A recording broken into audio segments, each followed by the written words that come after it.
ಈ ದಿನ ವಾಕ್ಯ ಧ್ಯಾನಕ್ಕಾಗಿ ಫಿಲೋಮನಿಗೆ ಬರೆದ ಪತ್ರಿಕೆ ಪೌಲನು 8ನೇ ವಾಕ್ಯದಿಂದ 21 ತನಕ ನಾವು ಓದಿಕೊಂಡು ಕರ್ತನ ವಾಕ್ಯದಲ್ಲಿ ಮುಂದೆ ಹೋಗೋಣ. ಧ್ಯಾನ ಮಾಡೋದಕ್ಕೋಸ್ಕರವಾಗಿ ಯಾರಾದರೂ ಓದ್ಬೋದು, ಕನ್ನಡ ಅಥವಾ ತೆಲುಗು. ಆದ ಕಾರಣ ನಿನಗೆ ಯುಕ್ತವಾದದ್ದನ್ನು ಆಜ್ಞಾಪಿಸುವುದಕ್ಕೆ ನನಗೆ ಕ್ರಿಸ್ತನಲ್ಲಿ ಪೂರ್ಣ ಅಧಿಕಾರವಿದ್ದರೂ ಹಾಗೆ ಆಜ್ಞಾಪಿಸದೆ ಮುದುಕನು ಈಗ ಕ್ರಿಸ್ತ ಯೇಸು ನಿಮಿತ್ತ ಸೆರೆಯವನು ಆಗಿರುವ ಈ ಪೌಲನೆಂಬ ನಾನು ಪ್ರೀತಿಯ ನಿಮಿತ್ತ ನಿನ್ನನ್ನು ಬೇಡಿಕೊಳ್ಳುತ್ತೇನೆ. ನಾನು ಸೆರೆಯಲ್ಲಿ ಪಡೆದಿರುವ ನನ್ನ ಮಗನಾದ ಒನೇಸಿಮನ ವಿಷಯದಲ್ಲಿ ನಿನ್ನನ್ನು ಬೇಡಿಕೊಳ್ಳುತ್ತೇನೆ. ಅವನು ಮೊದಲು ನಿನಗೆ ಅಪ್ರಯೋಜಕನಾಗಿದ್ದನು, ಈಗ ನಿನಗೂ ನನಗೂ ಪ್ರಯೋಜಕನಾಗಿದ್ದಾನೆ. ಅವನು ನನಗೆ ಪ್ರಾಣದಂತಿದ್ದರೂ ಅವನನ್ನು ನಿನ್ನ ಬಳಿಗೆ ಹಿಂದಕ್ಕೆ ಕಳಿಸಿಕೊಟ್ಟಿದ್ದೇನೆ. ನಾನು ಸುವಾರ್ತೆ ನಿಮಿತ್ತ ಸೆರೆಯಲ್ಲಿರಲಾಗಿ ನಿನಗೆ ಬದಲಾಗಿ ಅವನು ನನಗೆ ಉಪಕಾರ ಮಾಡುವಂತೆ ಅವನನ್ನು ನನ್ನ ಬಳಿಯಲ್ಲೇ ಇಟ್ಟುಕೊಳ್ಳಬೇಕೆಂದು ಯೋಚಿಸಿದ್ದೆನು. ಆದರೆ ನಿನ್ನ ಉಪಕಾರವು ಬಲಾತ್ಕಾರದಿಂದಾಗದೆ ಮನಃಪೂರ್ವಕವಾಗಿರಬೇಕೆಂದು ಯೋಚಿಸಿ ನಿನ್ನ ಸಮ್ಮತಿ ಇಲ್ಲದೆ ಏನು ಮಾಡೋದಕ್ಕೂ ನನಗೆ ಇಷ್ಟವಿರಲಿಲ್ಲ. ಅವನು ಸ್ವಲ್ಪ ಕಾಲ ನಿನ್ನಿಂದ ಅಗಲಿಸಲ್ಪಟ್ಟದ್ದು ನಿರಂತರವೂ ನಿನ್ನವನಾಗಬೇಕೆಂದಕ್ಕೋಸ್ಕರವೋ ಏನೋ ಇನ್ನು ಮೇಲೆ ಅವನು ದಾಸನಾಗದೆ ದಾಸನಿಗಿಂತ ಉತ್ತಮನಾಗಿ ಪ್ರಿಯ ಸಹೋದರ ಅಂತಾಗಬೇಕು. ಅವನು ನನಗೆ ಬಹಳ ಪ್ರಿಯನಾಗಿರುವಲ್ಲಿ ನಿನಗೂ ಲೋಕ ಸಂಬಂಧದಲ್ಲಿಯೂ ಕರ್ತನ ಸಂಬಂಧದಲ್ಲಿಯೂ ಇನ್ನೂ ಎಷ್ಟೋ ಪ್ರಿಯನಾಗಿರುವನು. ಹಾಗಾದರೆ ನೀನು ನನ್ನನ್ನು ಜೊತೆಗಾರನೆಂದು ಎಣಿಸಿದರೆ ನನ್ನನ್ನು ಸೇರಿಸಿಕೊಳ್ಳುವ ಪ್ರಕಾರವೇ ಅವನನ್ನು ಸೇರಿಸಿಕೋ. ಅವನಿಂದ ನೀನು ಏನಾದರೂ ನಷ್ಟಪಟ್ಟಿದ್ದರೆ ಅಥವಾ ಅವನು ಸಾಲವೇನಾದರೂ ತೀರಿಸಬೇಕಾಗಿದ್ದರೆ ಅದನ್ನು ನನ್ನ ಲೆಕ್ಕಕ್ಕೆ ಹಾಕು. ನಾನೇ ಕೊಟ್ಟು ತೀರಿಸುತ್ತೇನೆಂದು ಪೌಲನೆಂಬ ನಾನು ಸ್ವಂತ ಕೈಯಿಂದ ಬರೆದಿದ್ದೇನೆ. ನಿನ್ನ ಆತ್ಮವಿಶ್ವಾಸದಲ್ಲಿ ನೀನೇ ನನಗೆ ನನ್ನ ಸಾಲದಲ್ಲಿದ್ದಿ ಎಂದು ನಾನು ಬೇರೆ ಹೇಳಬೇಕೇ? ಹೌದು ಸಹೋದರನೇ, ಕರ್ತನಲ್ಲಿ ನಿನ್ನಿಂದ ನನಗೆ ಪ್ರಯೋಜನವಾಗುವ ಹಾಗೆ ಮಾಡು. ಕ್ರಿಸ್ತನಲ್ಲಿ ನನ್ನ ಹೃದಯವನ್ನು ಸಂತೋಷಪಡಿಸು. ನನ್ನ ಮಾತನ್ನು ಕೇಳುವೆಂಬ ವರಸುಳ್ಳನಾಗಿ ಈ ಪತ್ರಿಕೆಯನ್ನು ನಿನಗೆ ಬರೆದಿದ್ದೇನೆ.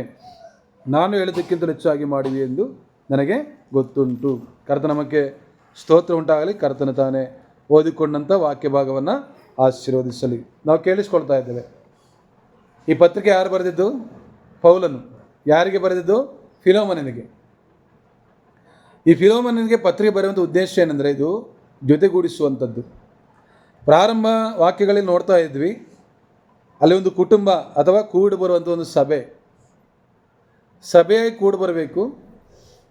ಸತ್ವೇದಲ್ಲಿ ನೋಡುವಾಗ ಸಭೆಯಾಗಿ ಕೂಡಿ ಬಂದಾಗ ಏನಾಯಿತು? ಮಾರ್ಕನ ಸುವಾರ್ತೆ, ಮತ್ತಾಯನ ಸುವಾರ್ತೆ, ಯೋಹಾನನ ಸುವಾರ್ತೆಯಲ್ಲಿ ನಾವು ಗಮನಿಸುವುದಾದರೆ ಯೇಸು ಕ್ರಿಸ್ತನ ಒಂದು ಮನೆಯಲ್ಲಿದ್ದಾಗ ಭಯಂಕರವಾಗಿರುವಂಥ ಒಂದು ವ್ಯಾಧಿ, ಪಾರ್ಶ್ವವಾಯು ರೋಗಿಗೆ ಆರೋಗ್ಯ ಸಿಕ್ತು.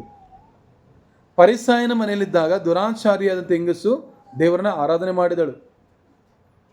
ಹೀಗೆ ಯೇಸು ಕ್ರಿಸ್ತನಿರುವಂಥ ಒಂದು ಮನೆಯಲ್ಲಿ ಏನಿದೆ? ಬಿಡುಗಡೆ ಇದೆ, ಪ್ರಾರ್ಥನೆ ಇದೆ, ಆರಾಧನೆ ಇದೆ, ಸುವಾರ್ತೆ ಇದೆ. ಏನಿದೆ? ಯೇಸು ಕ್ರಿಸ್ತನಿರುವಂಥ ಒಂದು ಮನೆಯಲ್ಲಿ ಏನಿದೆ? ಪ್ರಾರ್ಥನೆ ಇದೆ. ಯೇಸು ಕ್ರಿಸ್ತನಿರುವಂಥ ಮನೆಯಲ್ಲಿ ಏನಿದೆ? ಆರಾಧನೆ ಇದೆ. ಯೇಸು ಕ್ರಿಸ್ತನಿರುವಂಥ ಮನೆಯಲ್ಲಿ ಏನಿದೆ? ಬಿಡುಗಡೆ ಇದೆ, ರೋಗವಾಸಿ ಇದೆ.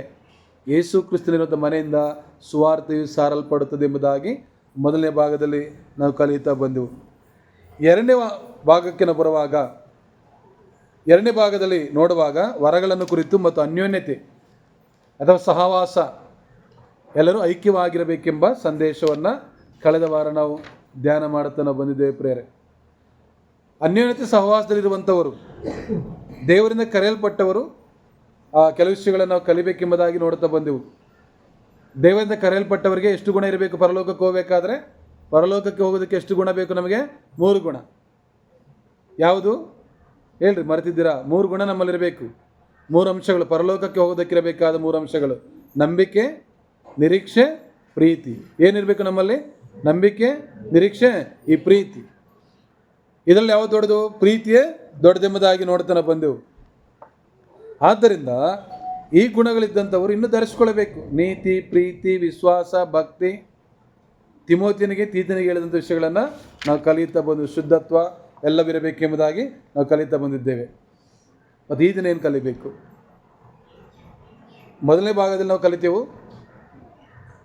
ಒಂದು ಮನೆಯಲ್ಲಿ ಅಥವಾ ಸಭೆಯಾಗಿ ಕೂಡಿ ಬರುವಾಗ ಅಲ್ಲಿ ಪ್ರಾರ್ಥನೆ, ಆರಾಧನೆ, ವಾಕ್ಯದಾನ, ಸುವಾರ್ತೆ ಇರಬೇಕು, ಸಾಕ್ಷಿಯಾಗಿರಬೇಕು.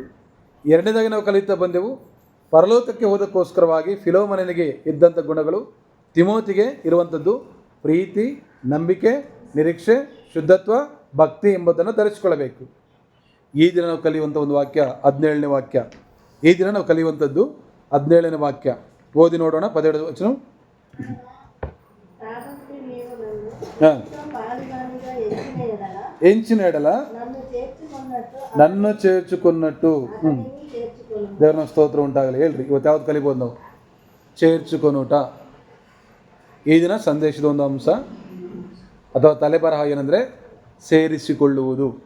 ತೆರಳಿಯವರ ಮಾಡಿದ್ದದೆ ಸೇರ್ಚಿಕೊನ್ನಟ್ಲು ಅಂದರೆ ಸೇರ್ಚಿಕೊನೋಟ, ಸೇರಿಸಿಕೊಳ್ಳುವುದು. ಕನ್ನಡದಲ್ಲಿ ಏನು ಬರೆಯಲ್ಪಟ್ಟಿದೆ? ಕನ್ನಡದಲ್ಲಿ ನೋಡ್ತೇವೆ. ಹಾಗಾದರೆ ನೀನು ನನ್ನನ್ನು ಜೊತೆಗಾರನೆಂದು ಎಣಿಸಿದರೆ, ನನ್ನನ್ನು ಪ್ರೀತಿ ಮಾಡುವುದಾದರೆ ಏನು ಮಾಡಬೇಕಂತೆ? ನನ್ನನ್ನು ಸೇರಿಸಿಕೊಳ್ಳುವ ಪ್ರಕಾರವೇ ಅವನನ್ನು ಸೇರಿಸಿಕೊ. ಈ ವಾಕ್ಯಗಳನ್ನು ಓದುವಾಗ ಒಂದು ಹೆಸರು ಬರುತ್ತೆ 11ನೇ ವಾಕ್ಯದಲ್ಲಿ, ಒನೇಸಿಮನು. ಒನೇಸಿಮನು ಮೊದಲು ಫಿಲೋಮನಿಗೆ ಸ್ನೇಹಿತನು, ಫಿಲೋಮನ ಮನೆಯಲ್ಲಿ ದಾಸನು. ಆದರೆ ಕೆಲವು ವಿಷಯಗಳಲ್ಲಿ ಇವರು ಬಿಟ್ಟು ಹೋಗಿದ್ದಾರೆ, ಅಗಲಿ ಹೋಗಿದ್ದಾರೆ. ಈ ಒನೇಸಿಮನಿಗೆ ಪೌಲನ ಸುವಾರ್ತೆನ ಸಾರಿ ಈಗ ಸತ್ಯದಲ್ಲಿ ನಡೆಸಿದ್ದಾನೆ. ಸತ್ಯದಲ್ಲಿ ರಕ್ಷಣೆ ನಡೆಸಿರುವಾಗ ಹೇಳ್ತಿದ್ದಾನೆ, ಫಿಲೋಮನನೇ ನೀನು ನನ್ನನ್ನು ಏನಂತ ಹೇಳ್ತಿದ್ದಾನೆ? ನೀನು ನನ್ನನ್ನು ಜೊತೆಗಾರನೆಂದು ಎಣಿಸಿದರೆ ನನ್ನನ್ನು ಸೇರಿಸಿಕೊಳ್ಳೋ ಪ್ರಕಾರವೇ ಅವನನ್ನು ಸೇರಿಸಿಕೋ.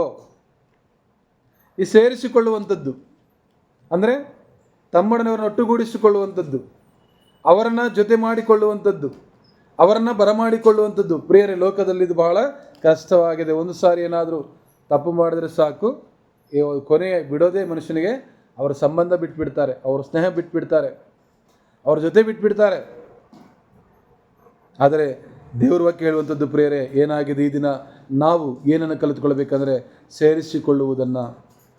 ಯಾರನ್ನು ಸೇರಿಸಿಕೊಳ್ಳಬೇಕು, ಯಾರನ್ನು ಬರಮಾಡಿಕೊಳ್ಳಬೇಕು, ಯಾರನ್ನು ನಾವು ನಮ್ಮೊಟ್ಟಿಗೆ ಜೊತೆ ಮಾಡಿಕೊಳ್ಳಬೇಕು, ಯಾರಿಗೆ ನಾವು ಸ್ಥಾನ ಕೊಡಬೇಕೆಂಬ ವಿಷಯಗಳನ್ನು ಈ ದಿನ ನಾವು ಕಲಿಯೋಣ. ಭಕ್ತನಾಗಿ ಕರ್ತನಾದ ಯೇಸು ಕ್ರಿಸ್ತನು ಭೂಲೋಕದಲ್ಲಿ ಇರುವಾಗ ಹೇಳಿದಂಥ ಒಂದು ಸೇರಿಸಿಕೊಳ್ಳುವಂಥ ವಿಷಯಗಳನ್ನು ನೋಡೋಣ. ಹೊಸ ಒಡಂಬಡಿಕೆಗೆ ಬರುವಾಗ ಯಾರನ್ನ ಸೇರಿಸಿಕೊಳ್ಳಬೇಕು ಇದನ್ನು ಹೇಳ್ತಿರುವಾಗಲೇ ಬೇಕು, ಕಂಠಪಾಠವಾಗಿ ನಾವು ಹೇಳ್ತೇವೆ. ಅದು ನಾವು ಕಲಿಯೋಣ. ವಾಕ್ಯಕ್ಕೆ ನಾವು ಬರೋಣ. ಮತ್ತಾಯನ ಸುವಾರ್ತೆ 10ನೇ ವಾಕ್ಯ. ಮತ್ತಾಯನ ಬರೆದ ಸುವಾರ್ತೆ 10ನೇ ವಾಕ್ಯ ಓದಿ. ನಿಮ್ಮನ್ನು ಸೇರಿಸಿಕೊಳ್ಳುವವನು ನನ್ನನ್ನು ಸೇರಿಸಿಕೊಳ್ಳುವನಾಗಿದ್ದಾನೆ. ನನ್ನನ್ನು ಸೇರಿಸಿಕೊಳ್ಳುವವನು ನನ್ನನ್ನು ಕಳಿಸಿಕೊಟ್ಟಾತನನ್ನೇ ಸೇರಿಸಿಕೊಳ್ಳುವನಾಗಿದ್ದಾನೆ. ಆಮೇಲೆ ಪ್ರವಾದಿ ಎಂದು ಸೇರಿಸಿಕೊಳ್ಳುವನು ಪ್ರವಾದಿಗೆ ಬರತಕ್ಕ ಫಲವನ್ನು ಹೊಂದುವನು. ನೀತಿವಂತನನ್ನು ನೀತಿವಂತನೆಂದು ಸೇರಿಸಿಕೊಳ್ಳುವನು ನೀತಿವಂತನಿಗೆ ಬರತಕ್ಕ ಪ್ರತಿಫಲವನ್ನು ಹೊಂದುವನು. ಆಮೇಲೆ ಮತ್ತು ಈ ಚಿಕ್ಕವರಲ್ಲಿ ಯಾರನ್ನು ಸೇರಿಸಿಕೊಳ್ಬೇಕು? ಮೊದಲನೇದಾಗಿ ಈ ಚಿಕ್ಕವರಲ್ಲಿ ಒಬ್ಬನಿಗೆ ಯೇಸುವಿನ ಶಿಷ್ಯನೆಂದು ಯಾವನಾದರೂ ಒಂದು ತಂಬಿಗೆ ತಣ್ಣೀರನ್ನಾದರೂ ಕುಡಿಯುವುದಕ್ಕೆ ಕೊಟ್ಟರೆ ಬರತಕ್ಕ ಪ್ರತಿಫಲವನಿಗೆ ತಪ್ಪುವುದೇ ಇಲ್ಲವೆಂದು ನಿಮಗೆ ಸತ್ಯವಾಗಿ ಹೇಳುತ್ತೇನೆ. ಯಾರನ್ನ ಸೇರಿಸ್ಕೊಳ್ಬೇಕಿಲ್ಲಿ?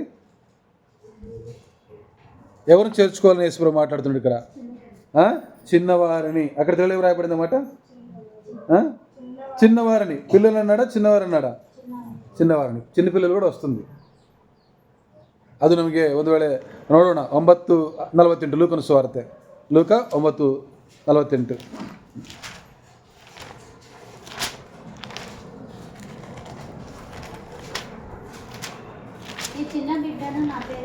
చిన్న బిడ్డను ఏం బయలుపెట్టేదండి? చిన్న ఓది చదవమ్మ. ಯಾರನ್ನ ಸೇರಿಸ್ಕೊಂಡಂಗಂತೆ? ಚಿನ್ನ ಬಿಡ್ಡನು. ಮಾತನ ಸುವಾರ್ತೆಯಲ್ಲಿ ನೋಡ್ವಿ, ಚಿಕ್ಕವರಲ್ಲಿ. ಕನ್ನಡದಿಂದ ಬರೆಯಲ್ಪಟ್ಟ ಅಲ್ಪನಾದವನನ್ನ ಅಲ್ಪರು ಎಂಬುದಾಗಿ ಮತ್ತಾಯನ ಸುವಾರ್ತೆ 25:40 ನೋಡ್ತೇವೆ. ಈಗ ನಾವು ಲೂಕನ ಸುವಾರ್ತೆ 9:48 ನೋಡುವಾಗ ಬಹಳ ಸ್ಪಷ್ಟವಾಗಿ ಬರೆಯಲ್ಪಟ್ಟಿದೆ. ಚದುವ ಮಾತಾಡೋದು.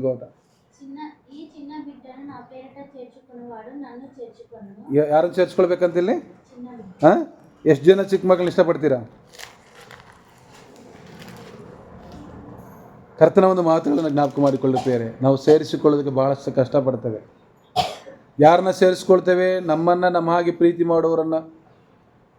ಪ್ರಪಂಚದಲ್ಲಿದೆ ಹಣ ಇದ್ದವನು ಹಣವಂತನಿಗೆ ಮಾತ್ರ ಸ್ನೇಹಿತ, ಆಸ್ತಿ ಇದ್ದವನು ಆಸ್ತಿವಂತನಿಗೆ ಮಾತ್ರ ಸ್ನೇಹಿತ. ಆಸ್ತಿ ಇದ್ದವರು ಬಡವರ ಸ್ನೇಹ ಸಂಗಡ ಮಾಡು, ಯಾಕಂದರೆ ಅವರನ್ನು ಕೂಲಿ ಮಾಡುವಂಥವ್ರು. ನೋಡಿ, ಕೆಲ ಮನೆಗಳ ಹತ್ರ ಹೋದರೆ ಒಳ್ಳೆ ಸ್ಥಾಯಿ ಇರುವಂಥವರೆಲ್ಲ ಚೇರ್ ಮೇಲೆ ಕುಳಿತಿರ್ತಾರೆ. ಕೂಲಿ ನಾಲಿ ಮಾಡುವಂಥವರೆಲ್ಲ ಎಲ್ಲಿ ಕುಳಿತಿರ್ತಾರೆ? ಕೆಳಗಡೆ. ಅಲ್ಲೇನಿದೆ ಇಲ್ಲಿ? ತಾರತಮ್ಯ. ಮನುಷ್ಯನಾಗಿ ಪ್ರೀತಿ ಮಾಡೋದಿಲ್ಲ. ಏನೇ ಒಂದು ಸ್ಥಳದಲ್ಲಿ ನೋಡ್ತಾ ಇದ್ದೆ, ಒಂದು ಪಂಚಾಯತಿ ನಡೀತಾ ಇತ್ತು. ಊರಿನ ಎಲ್ಲ ಜನ ಕುಳಿತಿದ್ರು.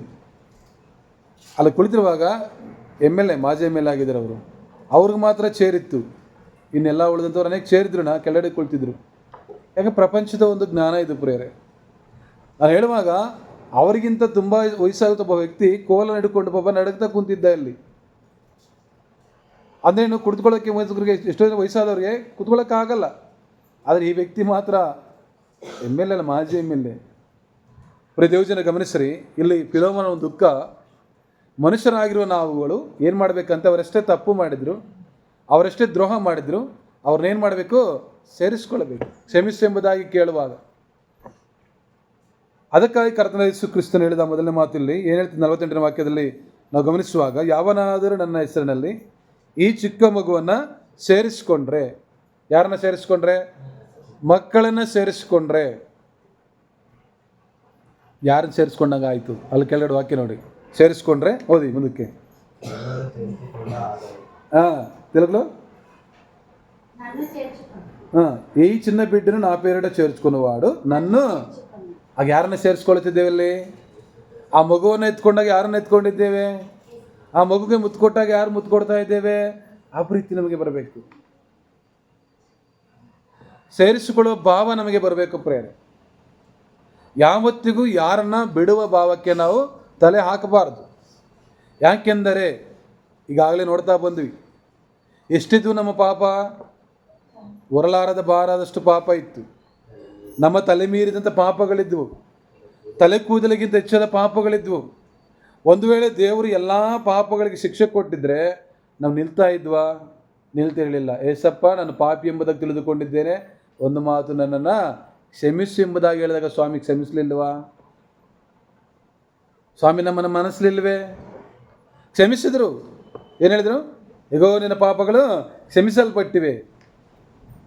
ಇಡೀ ಊರೆಲ್ಲ ಹೊಡೆಸ್ಕೊಂಡು ಬಂದರು. ಯಾರನ್ನ? యోహాను సువార్తలు ನೋಡ್ತೇವೆ. పాపంతో పట్టబడిన స్త్రీని తరుముకొని వస్తున్నారు రాళ్ళతో. ఊరికే వచ్చారు వాళ్ళందరూ కూడా, తరుముకొని వచ్చి ఏసై దగ్గరకు వచ్చినారు. ಕ್ವಶನ್ వేస్తున్నారు ఎవరికి? ಯೇಸು ಪ್ರಭುಗೆ. ಏನಂತ ಹೇಳ್ತವ್ರೆ? ಸ್ವಾಮಿ, ಧರ್ಮಶಾಸ್ತ್ರದಲ್ಲಿ ಸಿಕ್ಕಿ ಬಿದ್ದಂಥ ಸ್ತ್ರೀಯನ್ನು ಕಲ್ಲುಗಳಿಂದ ಹೊಡೆದು ಸಾಯಿಸಬೇಕೆಂಬುದಾಗಿ ಬರೆಯಲ್ಪಟ್ಟಿದೆಯಲ್ಲ, ಮತ್ತು ಈ ಸಿಕ್ಕಿ ಬಿದ್ದವಳು ಏನು ಮಾಡಬೇಕಂತ ಕೇಳಿದ್ರು. ಯಾರನ್ನು ಕೇಳಿದ್ದು? ಯೇಸು ಸ್ವಾಮಿ. ఏ స్వామి చెప్పాడు అప్పుడు? రాయవేయండి. అయితే రాళ్ళు తీసుకొచ్చినారా లేదా? ఇవిడ రాళ్ళతో వచ్చినారు. తెలుసు, ధర్మశాస్త్రం తెలియదంటే రాళ్ళు తెలియదు వాళ్ళకి. ఇంకా పెద్ద పెద్ద రాళ్ళే తీసుకొచ్చి ఉంటారు. మరి ఎవరైనా రాయి వేసారు అక్కడ? ಕಲ್ಲು ಯಾರಾದ್ರೂ ಹಾಕಿದ್ರ? ಯಾರನ್ನ ಹಾಕಿದ್ರೆ ಕಲ್ಲು? ಒಬ್ಬರು ಹಾಕಲಿಲ್ಲ. ಏನು ಮಾಡಿದ್ರು? ಯೇಸು ಸ್ವಾಮಿ ನೋಡಿದ್ರೆ ಒಬ್ಬರು ಇಲ್ಲ ಅಲ್ಲಿ. ಅವಾಗ ಯೇಸು ಸ್ವಾಮಿ ಹೇಳಿದರು, ನಾನು ನಿನಗೇನು ಮಾಡೋದಿಲ್ಲ, ಇನ್ನು ಮೇಲೆ ಪಾಪ ಮಾಡಬೇಡ. ಕರ್ತನಾದ ಯೇಸು ಕ್ರಿಸ್ತನು ಮಾಡಿದ ಅದ್ಭುತಗಳನ್ನು ಗಮನಿಸ್ರಿ. ನಾವು ನೋಡ್ತೇವೆ ಕೆಲಸ ಹೇಳುವಂಥದ್ದು, ಯೇಸು ಕ್ರಿಸ್ತನು ಪ್ರಸಂಗ ಮಾಡಿದ ಪ್ರತಿ ಸಮಯದಲ್ಲಿಯೂ ಅದ್ಭುತಗಳನ್ನು, ಅಂದರೆ ಕಾಯಿಲೆ ವಾಸಿ ಮಾಡಿದಾಗ, ಕುರುಡರಿಗೆ ಕಣ್ಣು ಕೊಟ್ಟಾಗ, ಕುಷ್ಠರೋಗಿಯನ್ನು ಗುಣಪಡಿಸಿದಾಗ, 4 ಜನರು ಆ ಒಂದು ಹಾಸಿಗೆಯಿಂದ ಹೊತ್ತುಕೊಂಡು ಬಂದು ಪಾರ್ಶ್ವ ರೋಗಿಯನ್ನು ಬಿಟ್ಟಾಗ ಯೇಸು ಸ್ವಾಮಿ ಹೇಳಿದ ಒಂದು ಮಾತೇನೆಂದರೆ, ನಿನ್ನ ಪಾಪಗಳು ಕ್ಷಮಿಸಲ್ಪಟ್ಟಿವೆ, ನಿನ್ನ ಹಾಸಿಗೆಯನ್ನು ಹೊತ್ತುಕೊಂಡು ನಡೆ. ಅದು ಯೇಸು ಕ್ರಿಸ್ತನ ಮೂಲ ಉದ್ದೇಶ ಏನಾಗಿತ್ತು? ಪಾಪಗಳನ್ನು ಕ್ಷಮಿಸುವುದಾಗಿತ್ತು. ಯೇಸು ಕ್ರಿಸ್ತನ ಭೂಲೋಕಕ್ಕೆ ಬಂದಿದ್ದು ಯಾವುದಕ್ಕೋಸ್ಕರವಾಗಿ? ಮನುಷ್ಯ ಕುಮಾರಡು ನಶಿಂಚಿನ ದಾನಿನಿ ವೆದಿಕೆ. ಯಾಕೆ ಬಂದನು ಯೇಸು ಕ್ರಿಸ್ತನು? ಕೆಟ್ಟು ಹೋಗಿರುವುದನ್ನು ಹುಡುಕಿ ರಕ್ಷಣಕ್ಕೋಸ್ಕರವಾಗಿ ಬಂದನೆಂಬ ಸಂದೇಶವನ್ನು ನಾವು ನೋಡ್ತೇವೆ ಪ್ರೇರೆ. కాబట్టి యేసుక్రీస్తు వారి యొక్క మాట ಅದನ್ನೇ ಕಾಣ್ತೇವೆ. ಕಲ್ವರಿ ಶಿಲುಬೆಯಲ್ಲಿ ಯೇಸು ಸ್ವಾಮಿ ತೂಗಾಕಲ್ಪಡುವಾಗ ಗುಡ್ ಫ್ರೈಡೇಲಿ ಜ್ಞಾಪಕ ಮಾಡಿಕೊಳ್ಳುತ್ತೇವೆ. అమ్మ, ఇగో ఇನ್ನು ಮೇಲೆ ಇವನು నిన్న మగను, నీ కుమారుడు. ఇక మీదట ఏమని? తల్లి. అంటే ఇక్కడ జతపరుస్తున్నాడు అనమాట. ಸೇರಿಸಿಕೊನುಟ. ಹಾಗೆ ಪ್ರೇರಿಸು ಕ್ರಿಸ್ತನ ಭೂಲೋಕಕ್ಕೆ ಬಂದದ್ದು ಯಾವುದಕ್ಕೋಸ್ಕರವಾಗಿ? ಕೂಡಿಸುವುದಕ್ಕಾಗಿ ಬಂದನು, ಅಗಲಿಸುವುದಕ್ಕಾಗಿ ಬರಲಿಲ್ಲ. ಆದ್ದರಿಂದ ಈ ಪೌಲನು ಕರ್ತನಾದ ಯೇಸು ಕ್ರಿಸ್ತನ ಮಕ್ಕಳನ್ನು ಹಿಂಸೆ ಮಾಡಿದಂಥವನು. ನೋಡ್ರಿ, ಅಪೊಸ್ತಲ ಕಾರ್ಯಗಳು 9ನೇ ಅಧ್ಯಾಯದಲ್ಲಿ ಅವನೇನಾಗಿದ್ದ? ಅಪೊಸ್ತಲ ಕೃತ್ಯಗಳು 9ನೇ ಅಧ್ಯಾಯ ಎಲ್ಲಿಗೆ ಹೋಗ್ತಿದೆ? ಮೊದಲನೇ ವಾಕ್ಯದಲ್ಲಿ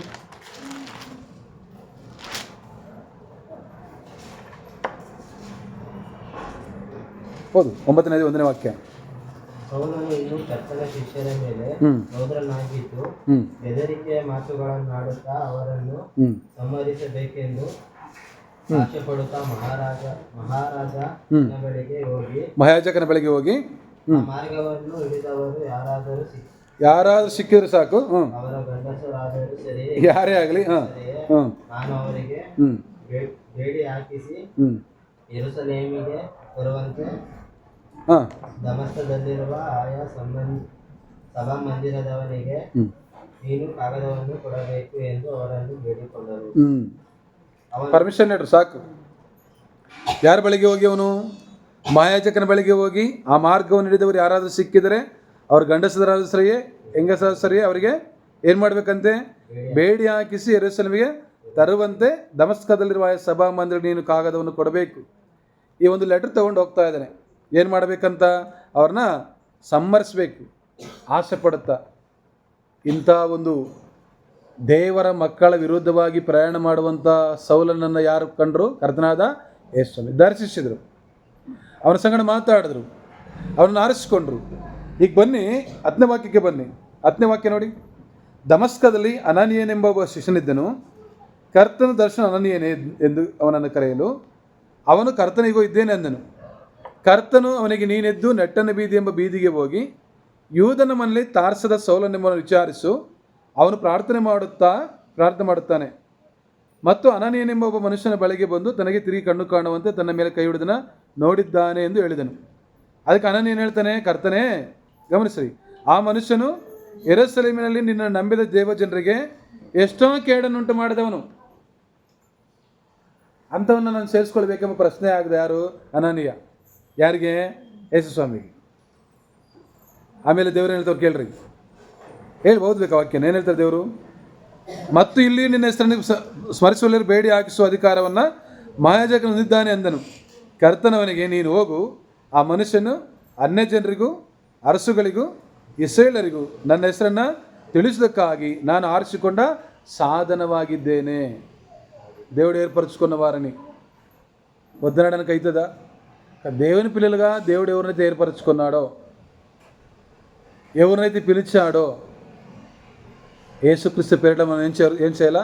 ಈ ಚಿನ್ನವಾರಿలో ಅಂದರೆ ಚಿಕ್ಕವರು ಅಂದ್ರೇನು? ಅವರಲ್ಲಿ ದೊಡ್ಡ ಮನಸ್ಸಿಲ್ಲ, దొడ్డ స్థితి ಇಲ್ಲ, పెద్ద స్థలం లేదని మనం అంటాం కదా. వాళ్ళకంత పెద్ద స్థలం ఉండదు, చిన్నతనమే. అయినా వాళ్ళని మనం చేర్చుకోవాల్సి ఉంది. క్రీస్తుని బట్టి ఈ పౌలు ఎలాంటి వాడు చూడండి, చిన్నతనం. సౌలుగా ఉన్నప్పుడు ఒక రాజు, అగర్భ శ్రీమంతుడు. అయితే దైవభక్తులు ఒక చిన్నతనాన్ని ప్రదర్శిస్తున్నాడు. అంటే బుద్ధి లేని వాడు. యేసు ఉంటున్నాడు, ಈ ಚಿಕ್ಕವರಲ್ಲಿ, ಈ ಚಿನ್ನವಾರಲ್ಲಿ అంటే ಚಿಕ್ಕ ಮಕ್ಕಳು ಬೇರೆ, ಚಿಕ್ಕವರು ಬೇರೆ. ಅಂದ್ರೇನು? ಅವ್ರ ಬುದ್ಧಿ ಬೆಳೆದಿರಲ್ಲ. ಅವನು ಏನೇ ಮಾಡಿದ್ರು ಅವರು ಸಣ್ಣತನ ಅಂತ ಕನ್ನಡ ಭಾಷೆ ಹೇಳ್ತಾರಲ್ಲ, ಯಾವುದೇ ಸಣ್ಣತನ ಅಂದ್ರೇನು? ಬಲಹೀನತ. ಆದರೂ ಸಹ ಕರ್ತನಾದ ಯೇಸು ಕ್ರಿಸ್ತನ ಪ್ರೀತಿಯಿಂದ ಅನನೀಯನಾಗಿನ ಬದಲು ಹೇಳಂಗಿಲ್ಲ.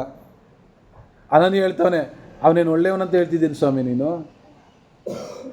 ದೇವ್ರ ಮಕ್ಕಳೆಲ್ಲ ಕೆಡಿಸಿದವನು, ಒಡೆದವನು, ಬೈದವನು. ಯೇಸು ಸ್ವಾಮಿ ಹೇಳ್ತಾರೆ, ನಾನು ಅವನನ್ನು ಇಸ್ರೇಲರಿಗೆ, ದೇವಜನರಿಗೆ ಏನು ಹೇಳ್ತಾನೆ? ಅನ್ಯ ಜನರಿಗೂ ಅರಸುಗಳಿಗೂ ಇಸ್ರೇಲರಿಗೂ ನನ್ನ ಹೆಸರು ತಿಳಿಸೋದಕ್ಕಾಗಿ ಏನಾಗಿದ್ದಾನೆ? ಆರಿಸಿಕೊಂಡ సాధనವಾಗಿದ್ದಾನೆ. దేవుడు ఎవరిని ఏంటికి ఏర్పరచుకున్నాడో తెలీదు. కాబట్టి దేవుని పేరిట వచ్చిన వారిని మనము చేర్చుకోవాలా, మన జతలో ఉంచుకోవాలా, వాళ్ళతో కలిసి వెళ్ళాలా, వాళ్ళతో కలిసి నడవాలని ఈ సందేశం. మనకి ఇష్టమైన చేర్చుకోవడం వదిలేయడం కాదు, ಅದೆಲ್ಲ ಪ್ರೇರೆ. ಆದ್ದರಿಂದ ನಾವು ಕಲಿಯುವಂಥದ್ದು ಕರ್ತನಾದ ಯೇಸು ಕ್ರಿಸ್ತನು ಹೇಳಿದ್ದು ಮತ್ತಾಯನ ಸುವಾರ್ತೆಯಲ್ಲಿ ನೋಡ್ತಾ ಬಂದು ಚಿಕ್ಕವರಲ್ಲಿ, ಲೂಕನ ಸುವಾರ್ತೆಯಲ್ಲಿ ಚಿಕ್ಕ ಮಕ್ಕಳನ್ನು. ಅದೇ ಮತ್ತಾಯನ ಸುವಾರ್ತೆ 25:40 ನೋಡುವಾಗ ಅಲ್ಪರಾದವರನ್ನು ಯಾರನ್ನು ಸೇರಿಸ್ಕೊಳ್ಬೇಕು? ಅಲ್ಪರಾದವರನ್ನು ಸೇರಿಸ್ಕೊಳ್ಬೇಕು. ನೋಡೋಣ ಪ್ರೇರೆ. ಯೆಶಾಯ 35:3-4. ಯೆಶಾಯ 35. ಯೆಶಾಯನ ಪ್ರವಾದನ ಗ್ರಂಥ 35ನೇ ಅಧ್ಯಾಯ 3-4 ನೋಡಿ.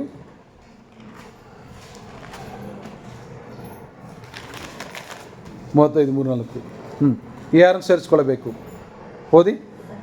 ಹಾಂ.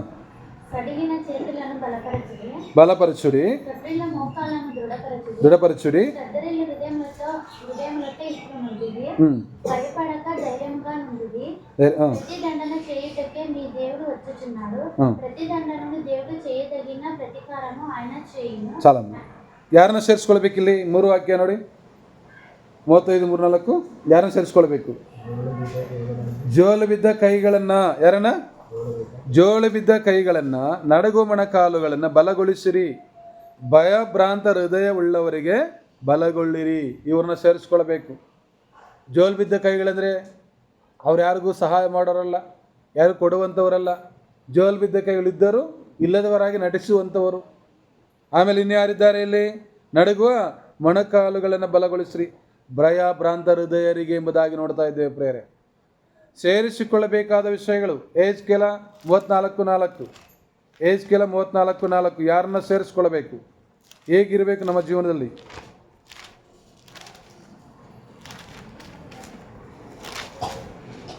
ಎಹೆಜ್ಕೇಲ 34:4. ಆಹಾ, ನೀವು దుర్బలవాదవుಗಳನ್ನು బలగొలిసలిಲ್ಲ. ఏం రాయబడింది? ఎవరిని బలపరచాలి మనవిడా? బలహీనులు. ఎవరంటే వాళ్ళు? బలహీనులు అంటే ఎవరు? మనతోనే ఉన్నారు. మన ప్రార్థన చేస్తే వాళ్ళు ప్రార్థన చేయరు, మన పాటలు పాడితే వాళ్ళు పాటలు పాడరు, దేవుని సన్నిధికి రారు, సహవాసానికి రారు. వీళ్ళు బలహీనులు, భక్తిహీనులు. అయినా ఎవరు బిడ్డలని పిలువబడుతున్నారు? దేవుని బిడ్డలు. బాప్తీసం పొందారు, రక్షింపబడ్డారు. మరి మనం చూస్తున్నాం, వాళ్ళు ఎదుట పోతున్నాం, అవసరాన్ని బట్టి వాళ్ళతో కలుస్తున్నాం. ఎప్పుడైనా అడుగుతున్నామా, ఎందుకు నువ్వు దేవుని సన్నిధి సహవాసంలో, సంఘ సహవాసం నీకు లేదు, దేవుని సన్నిధికి ఎందుకు నువ్వు దూరం అవుతున్నావు అడుగుతున్నామా? కేಳ್ತಾ ఇದ್ದೇವೆ. ఏమైంది అక్కడ? బలహీనులను చదవమాట. బలహీనమైన వాటిని బలపరచుడి, రోగముగల వాటిని స్వస్థపరచుడి, గాయపడిన వాటికి కట్టకట్టరు, తొలి వేసిన వాటిని మరలా తోలుకొనరారు. రారు, పోరుబడు, ఎవరు అడగరు. ఎదుటిగా ఉన్న అనేక విషయాల్లో కలిసి ఉంటాము, కానీ దేవుని సన్నిధి సహవాసంలో నీ ఉద్దేశం ఏంటి? ನಾತೋ ಕಲಿಸಿ ನೀವು ಬಾಪ್ತಿಸಂ ಬಂದೆವು, ನನ್ನೊಡನೆ ಒಟ್ಟಾಗಿ ಒಂದೇ ಸರಿ ದೀಕ್ಷಾನ ಆಯಿತು. ಈಗ ಯಾಕೆ ನೀನು ಸಭೆಗೆ ಬರ್ತಾ ಇಲ್ಲ? ನಿನಗೆ ಎಲ್ಲಿ ನೋವಾಗಿದೆ ನಾವು ಕೇಳ್ತೀವ? ಕೇಳಬೇಕು ಪ್ರೇರೆ. ಅದು ನಮ್ಮ ಒಂದು ಉದ್ಯೋಗವಾಗಿರಬೇಕು. ಇಲ್ಲಿ ಹೇಳ್ತಾನೆ, ರೋಗವಾದವುಗಳನ್ನು ಸ್ವಸ್ಥ ಮಾಡಲಿಲ್ಲ, ಮುರಿದ ಅಂಗಗಳನ್ನು ಕಟ್ಟಲಿಲ್ಲ, ಓಡಿಸಿದವುಗಳನ್ನು ಮಂದೆಗೆ ಸೇರಿಸಲಿಲ್ಲ, తప్పిసికొండవులను ఉడుకులిల్ల, వెదకట్లేదు. మనం అనుకుంటాం ఆ పని ఎవరిదని? సేవకులది మాత్రమే అని మనం అనుకుంటాం. ఎవరు వెతకాల? సేవకులు వెతకాల. మంచిదే. సేవకులతో పాటు సంఘస్థులు, సంఘం కూడా వెతకాల ప్రియులారా. సంఘం యేసుక్రీస్తు వారు సేవకులారా అని చెప్పాడా? మత్తయి సువార్త 28:18 ఎవరు చెప్పాడా మాటను? శిష్యులకు చెప్పాడా లేదా? మత్తయి 28:18 ఏమి? ನೀವು ಸರ್ವಲೋಕಕ್ಕೆ ಆದರೆ ನೀವು ಹೊರಟು ಹೋಗಿ, ಸರ್ವ ಸೃಷ್ಟಿಗೆ ನೀವು ಹೊರಟು ಹೋಗಿ ಎಲ್ಲ ದೇಶಗಳ ಜನರನ್ನು ಶಿಷ್ಯರನ್ನಾಗಿ ಮಾಡಿರಿ, ತಂದೆ కుమార పవిత్రాత్మ దీక్షణ ಮಾಡಿಸ್ರಿ. అంటే ఎవరు చెప్పాడ మాట? ఆయన శిష్యులు. మనమంతా శిష్యులా కాదా? మరి మనందరూ కూడా చెడిపోయిన దానిని, బలపైన వారిని ఎక్కడ చేర్చాలా? దేవుని సన్నిధిలో చేర్చాలా. దానికంటే ముందు మనం చేర్చుకోవాలా. ಪೌಲನು ಫಿಲೋಮನ್ಗೆ ಹೇಳ್ತಾನೆ, ಫಿಲೋಮನ್ ನೀನು ಒನೇಸಿಮನ್ನು ಸೇರಿಸಿಕೊಳ್ಳಬೇಕು.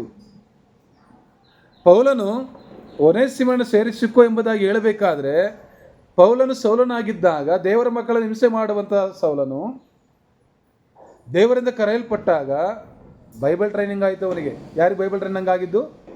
ಸೌಲನಿಗೆ. ಎಲ್ಲಿ? ಅಲ್ಲಿ ನೋಡ್ತಾ ಇದ್ದೇವೆ, ಯೂದನ ಮನೆಯಲ್ಲಿ ಎಂಬುದಾಗಿ ನೋಡ್ತೇವೆ. ಹನಾನಿಯನು ಹೋದಾಗ, ಇಲ್ಲಿ ಗಮನಿಸ್ರಿ, ಹನಾನಿಯನಿಗೆ ಹೇಳಿದ್ರು, ಹನಾನಿಯ ನೀನು ಹೋಗಿ ಸೌಲನದ ಪೌಲನ ಸೇರ್ಕೋ. ನಾನು ಹೋಗಲ್ಲ ಸ್ವಾಮಿ. ಹೋಗಪ್ಪ, ಅವನು ಅನ್ಯ ಜನರಿಗೂ ಅರಸರಿಗೂ ಇಸ್ರೇಲಿಗೆ ಸುವಾರ್ತೆ ಹೇಳೋದಕ್ಕೋಸ್ಕರ ಅವನು ಆರಿಸಿಕೊಂಡಿದ್ದೇನೆ ಅಂತ ಹೇಳಿದರು. ದೇವ ಜನರೇ, ದೇವರ ಮಕ್ಕಳಾಗಿರುವಂಥ ಅನೇಕರು ನಮ್ಮೊಡನೆ ಇದ್ದಾರೆ. ಅವರು ಬಂಧುಗಳ ರೂಪದಲ್ಲಿರಬಹುದು, ಸ್ನೇಹಿತರ ರೂಪದಲ್ಲಿರಬಹುದು, ನೆರೆಮನೆಯವರ ರೂಪದಲ್ಲಿರಬಹುದು, ನಾವಿರುವಂಥ ಬೀದಿಯಲ್ಲಿ ಅವರು ಇರಬಹುದು. ಅವರು ತಪ್ಪಿಸಿಕೊಂಡು ಓಡಾಡ್ತಾ ಇದ್ದರೆ ಆ ಬಲಹೀನರಾದವರನ್ನು ನನ್ನ ಸಭೆಗೆ ಕರ್ತರಬೇಕು ದೇವರೇ, ಇಂಥವ್ರು ನನ್ನ ಕಣ್ಣು ಮುಂದೆ ನನ್ನ ಜೊತೆಯಲ್ಲಿ ದೀಕ್ಷಿತ ಓಡಾಡುತ್ತಿದ್ದಾರೆ, ಅವರೊಂದು ದಿನ ನನ್ನ ಜೊತೆ ಬರಬೇಕೆಂಬುದಾಗಿ ಎಷ್ಟು ಸಾರಿ ಕರ್ತನ ಮುಂದೆ ನಮ್ಮ ಕಣ್ಣೀರನ್ನು ಹಾಕಿದ್ದೇವೆ. ತಪ್ಪಿಸಿಕೊಂಡವ್ರನ್ನ ಹೊಸ ಜನ ಬಿಟ್ಬಿಡ್ರಿ. ಕನಿಷ್ಠ ಪಕ್ಷ ಈಗ ಸಭೆ ದೇವ್ರ ಸನ್ನಿಧಿಲಿದ್ದುಕೊಂಡು ದೇವ್ರ ಸನ್ನಿಧಿ ದೂರವಾದಂಥವರು, ನನ್ನೊಡನೆ ಕೂಡಿ ಆರಾಧನೆ ಮಾಡಿದಂಥವರು ನನ್ನ ಸಭೆ ಎಂಬುದಾಗಿ ನೋಡೋಕೆ ಇಲ್ಲಿಗೆ ಬರಬೇಕೆಂಬುದಾಗಿಲ್ಲ, ಕ್ರೈಸ್ತನ ಸನ್ನಿಧಿ ಸವಾಸಕ್ಕೆ ದೂರವಾಗಿದ್ದು ಆರಾಧನೆ ಇಲ್ಲ, ಭಾನುವಾರ ಕೆಲಸ ಕೆಲಸ ಕೆಲಸ ಅಂಥವ್ರಿಗೋಸ್ಕರ ಪ್ರಾರ್ಥನೆ ಮಾಡು. ದೇವರು ಇವ್ರು ನೋಡ್ತಾ ಇದ್ದರೆ ನಿನ್ನ ಮಕ್ಕಳೆಂಬ ಹೆಸರು ಇವರಿಗಿದೆ, ಮನೆಯಲ್ಲಿ ನಿಂದೇ ಇದೆ, ಆದರೆ ಏನಿಲ್ಲ, ನಿನಗೆ ಕೊಡಬೇಕಾದ ಸ್ಥಾನಮಾನಗಳನ್ನು ಕೊಡ್ತಾ ಇಲ್ಲ, ದಿನಗಳನ್ನು ಲೆಕ್ಕ ಮಾಡ್ತಾ ಇಲ್ಲ. ಇವರು ಏನಾದರೂ ಹೇಗಾದರೂ ಕರ್ತನೆ ಬರುವಂಥ ವಾರ ಇವರು ನಾನು ಸೇರಿ ನಿನ್ನ ಸನ್ನಿಧಿಯಲ್ಲಿ ಆರಾಧನೆ ಮಾಡಬೇಕು, ಅದೊಂದು ವಾರ ನನಗೆ ಕೊಡಿ ಎಂಬುದಾಗಿ ನಾವು ಪ್ರಾರ್ಥನೆ ಮಾಡ್ತಾ ಇದ್ದೀವಿ. ತಪ್ಪಿಸಿಕೊಂಡವರನ್ನು ಮಂದೆಗೆ ಹೇಳಿ ಮೊದಲು ಅವ್ರನ್ನ ನಿನ್ನ ಮನೆಗೆ ಸೇರಿಸ್ಕೊ. ಪ್ರಿಯಕ್ಕರಿ ಈ ದಿನ ನಮ್ಮ ಮನೆಗೆ ಬಾ, ಒಂದು ಮಾತು ಹೇಳು, ಇವತ್ತು ಸಂಜೆ ನಿಮ್ಮ ಮನೇಲಿ ನೀವು ಅಡುಗೆ ಮಾಡಬೇಡ್ರಿ. ಅವ್ರು ಕೇಳ್ತೀರಿ ಯಾಕೆ, ಈ ದಿನ ಊಟಕ್ಕೆ ನಮ್ಮ ಮನೆಗೆ ಬರ್ರಿ. ಬರ್ತಾರೆ ಖಂಡಿತ. ಏನು ಮಾಡಬೇಕು, ಊಟಕ್ಕೆ ಬಂದಾಗ ಎಲ್ಲ ಸಿದ್ಧ ಮಾಡಿ ಆಮೇಲೆ ಹೇಳಬೇಕು, ಸ್ವಲ್ಪ ಹೊತ್ತು ನಾವು ಪ್ರಾರ್ಥನೆ ಮಾಡೋಣ. ಎಲ್ಲಿಗೆ ಬಂದಾಗ ಅಲ್ಲಿ ಊಟಕ್ಕೋಸ್ಕರ ಕರೆದಂಥವ್ರು ಆತ್ಮೀಯ ಊಟ ಕೊಡಿ, ಮೊದಲು ಒಂದು ಹಾಡು 2 ಹಾಡನ್ನು ಹೇಳಿ ಪ್ರಾರ್ಥನೆ ಮಾಡಿ ಒಂದು ವಾಕ್ಯ ಧ್ಯಾನ ಮಾಡಿರಿ. ಹಿಂತಿರುಗಿ ಬರುವಂಥ ವಾಕ್ಯ. ಒಂದು ವೇಳೆ ಆವರೆಗೂ ಊಟ ಕರೆಯೋದಕ್ಕಿಂತ ಮುಂಚೆ ಏನಾದರೂ ದ್ವೇಷಗಳಿದ್ದರೆ ಹೇಳಿ, ನನ್ನ ದೇವರು ನನ್ನೊಟ್ಟಿಗೆ ಮಾತಾಡಿದ್ದಾನೆ, ನೀನು ನನಗೆ ಮಾಡಿದ ತಪ್ಪುಗಳಿಗೆ ಕ್ಷಮಿಸಿದ್ದೇನೆ, ನೀನು ನನಗೆ ಕ್ಷಮಿಸು. ಯಾಕೆಂದರೆ ನಾವು ಕ್ರಿಸ್ತನಲ್ಲಿ ಯಾರಾಗಿದ್ದೇವೆ, ಒಂದೇ ಮನೆಯವರಾಗಿದ್ದೇವೆ. ಯಾರಾಗಿದ್ದೇವೆ ನಾವು? ಒಂದೇ ಮನೆಯವರು, ಒಂದೇ ದೇಹದಲ್ಲಿ ಜೋಡಿಸಲ್ಪಟ್ಟಂಥ ಅಂಗಗಳು. ಆದ್ದರಿಂದ ಇನ್ನು ಮೇಲೆ ನಮಗೇನು ಬೇಡ, ಮನುಷ್ಯರಾಗಿ ತಪ್ಪು ಮಾಡ್ತೇವೆ, ಆದರೆ ಕೋಪ, ಕ್ರೋಧ, ಮದ, ಮತ್ಸರ, ದೂಷಣೆ, ದ್ವೇಷ ನಮಗೆ ಬೇಡ. ಆದ್ದರಿಂದ ಈ ಪ್ರೀತಿ ಊಟ ಎಂಬುದಾಗಿ ಪ್ರಾರ್ಥನೆ ಮಾಡಿ ಸೇರಿಸ್ಕೊಳ್ರಿ. ಯಾರನ್ನ ಸೇರಿಸ್ಕೊಂಡಂಗಾಯಿತು? ಯಾರನ್ನ ಸೇರಿಸ್ಕೊಂಡಂಗಾಯಿತು? ಈ ಚಿಕ್ಕವ್ರನ್ನ ಸೇರಿಸಿಕೊಂಡವ್ರು ನನ್ನನ್ನು ಸೇರಿಸಿಕೊಂಡ ಹಾಗೆ ಯಾರನ್ನ ಕರೆದಂಗಾಯಿತು? ನಮ್ಮ ಮನೆಗೆ ಕರ್ತನಾದ ಯೇಸು ಸ್ವಾಮಿನ. ಪ್ರಿಯ ದೇವ ಜನರೇ, ಬೇಡ ಈ ಲೋಕದ ಯಾವುದೇ ದ್ವೇಷಗಳು, ವಂಚನೆಗಳು. ಆದ್ದರಿಂದ ಸೇರಿಸಿಕೋ, ಫಿಲೋಮನನೇ ಒನೆಸಿಮನನ್ನು ಸೇರಿಸಿಕೋ. ಯೇಸು ಸ್ವಾಮಿ ಹೇಳ್ತವನೆ, ಅಲ್ಪರಾದವರನ್ನು, ಚಿಕ್ಕವರನ್ನು, ಬಲಹೀನರನ್ನು, ಭಕ್ತಿಹೀನರನ್ನು ಸೇರಿಸಿಕೊಳ್ರಿ. ಸೇರಿಸಿಕೊಂಡ ಮನೆಗೆ ಏನಾಯಿತು? ಈಗ ನಾವು ಮುಂದೆ ಹೋಗೋಣ. ఇంట్లో చేర్చుకుంటే వాళ్ళకు వచ్చిన దీవెన ఏంటి? 2 రాజుల గ్రంథం ఆశీర్వాదం ఏంటి? 2 రాజుల గ్రంథం 4:16, దానికంటే ముందు 4:8. 2 రాజుల గ్రంథం 2వ వరస్సు, 2 కింగ్స్.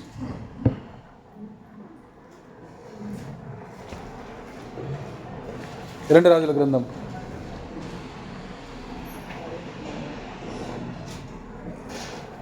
4:8. 4:8 ఓది. ಒಂದುಸಾರಿ ಎಲಿಷನು ಸುನೆಮಿಗೆ ಹೋದನು. ಅಲ್ಲಿನ ಒಬ್ಬ ಕುಲೀನ ಸ್ತ್ರೀಯು ಅವನನ್ನು ತನ್ನ ಮನೆಯಲ್ಲಿ ಊಟ ಮಾಡಬೇಕೆಂದು ಒತ್ತಾಯ ಪಡಿಸಿದಳು. ಸಾಕು. ಎಷ್ಟು ಜನ ಓದ್ತಾ ಇದ್ದೀರಿ? ఒక దినం ముందు ఎలీషా ಸುನೇಮ ಪಟ್ಟಣಕ್ಕೆ ಹೋಗ ಅಚ್ಚಟ ಗನುರಾಲೈನ ಒಬ್ಬ ಸ್ತ್ರೀ. ಕನ್ನಡದಲ್ಲಿ ಕುಲೀನ ಅಂದರೆ ಕುಲಗೆಟ್ಟವಳಂತ ಅರ್ಥ ಮಾಡ್ಕೊಳ್ತೀವಲ್ಲ. ಕುಲೀನರು ಅಂದರೆ ದೊಡ್ಡ ಶ್ರೀಮಂತರು. ಕುಲಹೀನ ಬೇರೆ, ಇಲ್ಲಿ ಕುಲೀನ ಪದಾರ್ಥ ಮಾಡ್ಕೊಳ್ಬೇಕು. ಕುಲೀನ ಅಂದರೆ ನಾವು ಅಂದ್ಕೊಳ್ಳೋದು ಅಷ್ಟೊಂದು ಕುಲಗೆಟ್ಟವರಲ್ಲ.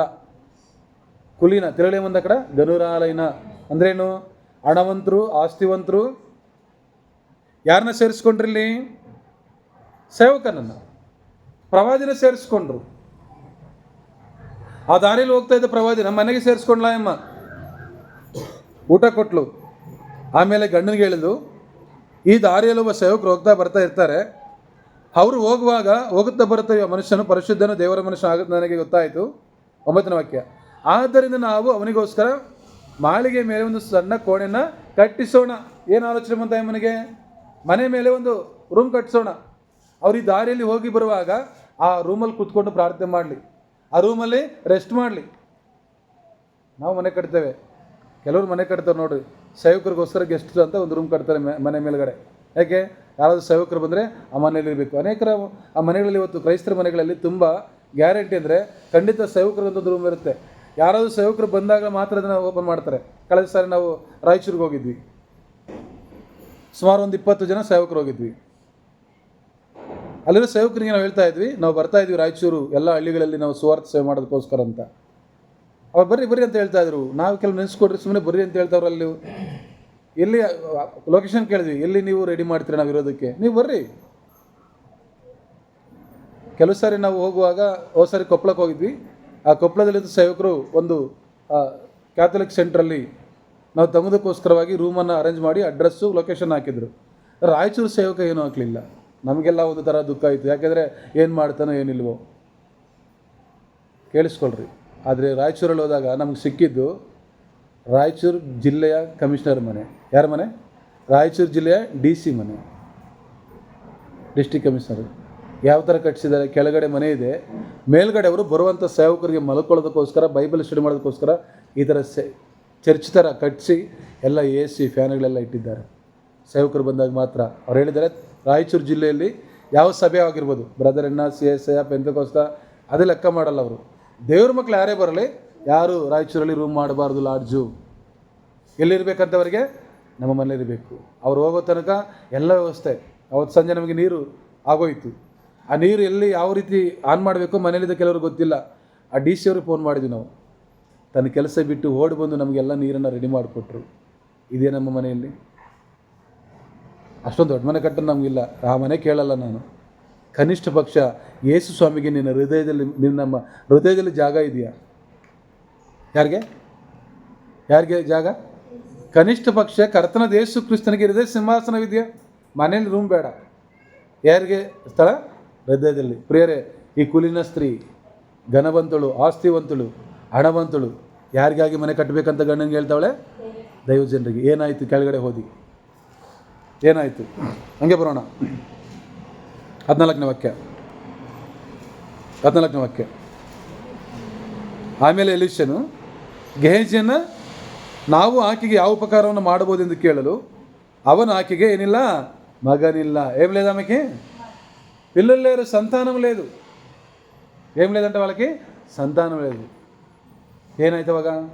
ಈ ಅಧ್ಯಾಯ ಹೋದರೆ ಆಕೆಯನ್ನು ಕರೆದಾಗ ಎಲಿಷ ಹೇಳ್ತಾರೆ 10ನೇ ವಾಕ್ಯದಲ್ಲಿ, ಎಲಿಷ ಆಕೆಗೆ ನೀನು 16ನೇ ವಚನ, ನೀನು ಬರೋ ವರ್ಷ ಇದೇ ಕಾಲದಲ್ಲಿ ಒಬ್ಬ ಮಗನನ್ನು ಅಪ್ಪಿಕೊಂಡಿರುವಿ ಎಂದನು. ಅದಕ್ಕೆ ಆಕೆಯು, ದೇವರ ಮನುಷ್ಯನೇ, ಒಡೆಯನೇ, ಹೀಗೆ ಹೇಳಿ ನಿನ್ನ ದಾಸಿಯನ್ನು ವಂಚಿಸಬೇಡ ಎಂದು ನುಡಿದಳು. 17ನೇ ವಾಕ್ಯ, ಆ ಸ್ತ್ರೀ ಗರ್ಭಿಣಿಯಾಗಿ ಎಲಿಷನು ಹೇಳಿದಂತೆ ಮುಂದಿನ ವರ್ಷ ಅದೇ ಕಾಲದಲ್ಲಿ ಒಬ್ಬ ಮಗನನ್ನು ಹೆತ್ತಳು. ದೀವೆನ ಸೇರಿಸ್ಕೊಂಡ್ರೆ ಮಾತ್ರ ಆಶೀರ್ವಾದ. ಹೌದಾ? ಸೇರಿಸ್ಕೊಳ್ಳಿಲ್ಲ ಅಂದರೆ ಆಶೀರ್ವಾದ ಸಿಗುತ್ತಾ? ಇಲ್ಲಿ ಕೇಳಿಸ್ಕೊಳ್ರಿ. ಕೆಳಗಡೆ ಬರ್ತಾ ಇದೆ ಸ್ಮೆಲ್ಲು ಅಲ್ವಾ? ಕೆಳಗಡೆ ಸ್ಮೆಲ್ ಬರ್ತಾ ಇದೆ. ಸ್ಮೆಲ್ಲು ಮೂಗಲ್ಲಿ ಬರ್ತದೆ, ಹೊಟ್ಟೆ ಒಳಗಡೆ ಹೋದ್ರೆ ಗೊತ್ತಾಗುತ್ತಲ್ಲ ಸ್ಮೆಲ್ ಆಯಿತು. ತಿಂದಾಗ ತಾನೇ ಅದು ರುಚಿ ಗೊತ್ತಾಗೋದು. ತಿನ್ನಲಿಲ್ಲ ಅಂದರೆ ಹೇಳೋಕ್ಕಾಗುತ್ತಾ? ತಿನ್ನಬೇಕು ಪ್ರೇರೆ. ಯೇಸು ಸ್ವಾಮಿ ನನ್ನ ದೇವರು, ಅಪ್ಪ ನಿನಗೆ ಸ್ತೋತ್ರ ಅಲ್ಲ. ಎಲ್ಲಿ ಸೇರಿಸ್ಕೊಳ್ಬೇಕು? ನಮ್ಮ ಹೃದಯ ಸಿಂಹಾಸನದಲ್ಲಿ. ಯೇಸು ಕ್ರಿಸ್ತನ ಸೇರಿಸಿಕೊಳ್ಬೇಕಾದರೆ ಯಾರನ್ನ ಸೇರಿಸ್ಕೊಳ್ಬೇಕು ನಾವು? ನಿನಗೆ ವಿರುದ್ಧವಾಗಿ ತಪ್ಪು ಮಾಡಿದವರನ್ನು, నీకు విరుద్ధంగా జీవించేవారు, నిన్ను నొప్పించిన వారు, నిన్ను గాయపరిచిన వారు, నిన్ను బాగా కన్నీళ్ళు పెట్టించిన వారైనా క్రీస్తు ప్రేమను బట్టి వారిని ఏం చేయాలా? క్షమించాలా, తర్వాత చేర్చుకోవాలా. క్షమించే వదిలే, నా దేవుడు నన్ను క్షమించాడని క్షమించేసి చూడప్ప ఇంక నీ మీద రాను, అది కూడా కాదు. చేర్చుకోవాలంట. ఎక్కడ? హృదయంలో చేర్చుకోవాలా, ఇంట్లో చేర్చుకోవాలా, ಕ್ರಿಸ್ತು ಕೊರಕು ವಾರతో కలిసి ನಡವಾಲ. ಅದನ್ನು ಹೇಳ್ತಾನೆ, ನೀವು ನಡಬೇಕೆಂಬುದಾಗಿ. ಪ್ರೇಮನ దేవునిచ్చిన కులీన స్త్రీ. మొదటి రాజుల గ్రంథం 1:17-9. ఇక్కడ ఆమె చేర్చుకున్నది 17 అధ్యాయం 17, 17ನೇ ಅಧ್ಯಾಯ 9-15.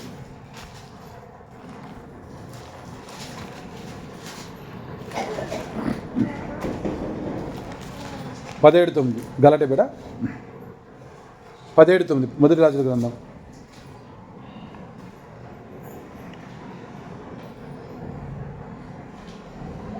పోది 17:8-9.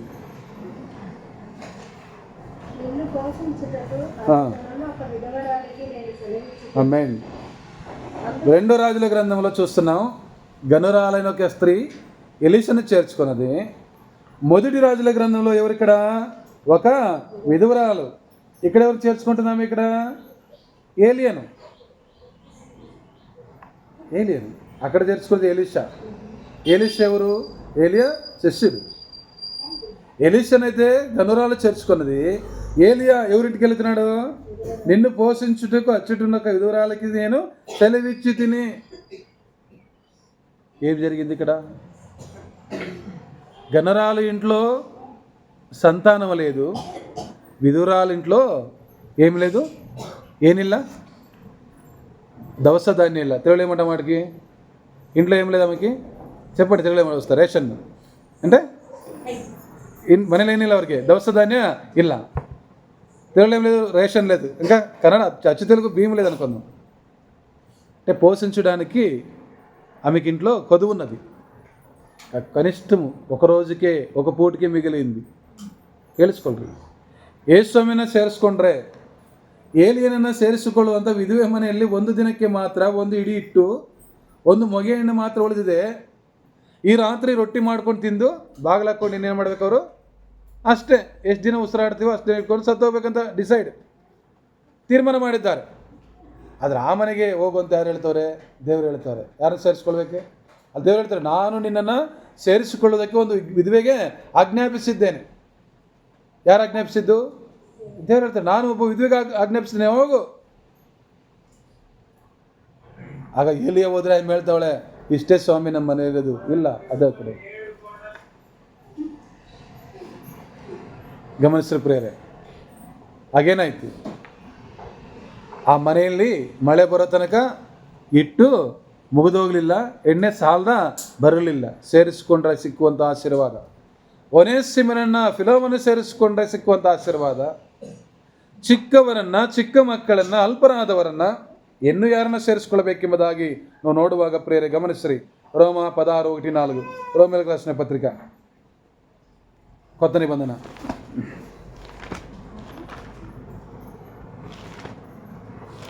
ರೋಮಪುರ ಪತ್ರಿಕೆ 16ನೇ ಅಧ್ಯಾಯ 1-4.